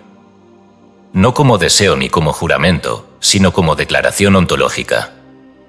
En este acta, el lector deberá escribir a mano, nunca con medios digitales, la siguiente frase, seguida de la fecha y su nombre completo. Yo, cuya identidad ha sido disuelta en presencia, declaro que el cuerpo que ahora habito ya no es mi cárcel ni mi vehículo, sino la manifestación coherente de una forma vibratoria no sujeta al tiempo. Desde este día, no moriré, me traslado. Este documento no se entrega, no se comparte, no se celebra. Se guarda en un lugar reservado, sin apego, como se guarda una llave para una puerta que aún no se ha abierto, pero que ya se reconoce en el fondo del pasillo. El acto de escribirlo fija la intención. El acto de guardarlo fija la paciencia. Lo demás es silencio y práctica. Traslación no es volar, ni desmaterializarse, ni evadir el mundo. Es permanecer en él con otra configuración. Es caminar entre los hombres como quien ha atravesado el umbral, pero sin decirlo. Es seguir hablando, comiendo, respirando, pero ya no desde la escasez del yo, sino desde la plenitud de la forma que ya no puede ser destruida. En ese estado, no se posee la vida, se la sostiene. No se ansía la eternidad, se la encarna. No se teme la muerte, se la ha transfigurado. Y cuando eso ocurre, la piel, sin previo aviso, se convierte en luz.